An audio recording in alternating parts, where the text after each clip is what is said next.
বাসুদেবপুরের rail লাইনের ধারে অজ্ঞাত ব্যক্তির মৃতদেহ উদ্ধার। হ্যাঁ, এই মুহূর্তে সব থেকে বড় খবর, সকালে হঠাৎ রেল লাইনের ধারেই পড়ে থাকতে দেখা গেল এক ব্যক্তির নিথর দেহ।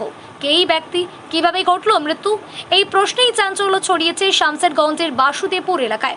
আপনাদের জানিয়ে রাখি, শামসেরগঞ্জের বাসুদেবপুর মাছ বাজার সংলগ্ন পুরনো সিনেমা হলের পিছনে রেল লাইনের ধারে আজ সকালে অজ্ঞাত পরিচয় এক ব্যক্তির মৃতদেহ উদ্ধার হয়েছে। স্থানীয় বাসিন্দাদের সকালে মৃতদেহটি দেখতে পেয়ে সঙ্গে সঙ্গে খবর দেন পুলিশকে। মুহূর্তের মধ্যেই ঘটনাস্থলে ভিড় জমে যায় এলাকার মানুষের।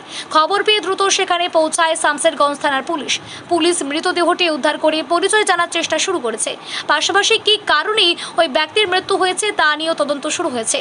এটি দুর্ঘটনা নাকি অন্য কোনো ঘটনা, সেই দিকও খতিয়ে দেখা হচ্ছে। এই ঘটনাকে কেন্দ্র করে গোটা এলাকায় ব্যাপক চাঞ্চল্যের সৃষ্টি হয়েছে। মৃত ব্যক্তির পরিচয় এবং মৃত্যুর আসল কারণ জানতেই তখন তদন্তের অগ্রগতির দিকেই নজর সকলের। আজকে সকাল সকাল শুনলাম কি রেলের ধারে একটা মার্ডার হয়েছে। তার জন্য নিজে স্পটে দেখতে এলাম কি মার্ডার না অন্য কিছু। তো এখানে অতটা অনুভব করা যায় না। একবার মনে হচ্ছে কি এটা মার্ডার করা হয়েছে, একবার মনে হচ্ছে কি ট্রেন থেকে ফেলে দিয়েছে। এটা হচ্ছে অ্যাকচুয়ালি কোনোটাই ক্লিয়ার হতে পারছি না।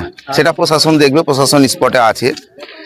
পরিচয় কি এখনো জানা গিয়েছে? না, এখানকার এই লাশের পরিচয় কেউ পাওয়া যায়নি, লোকালের নয় সম্ভবত।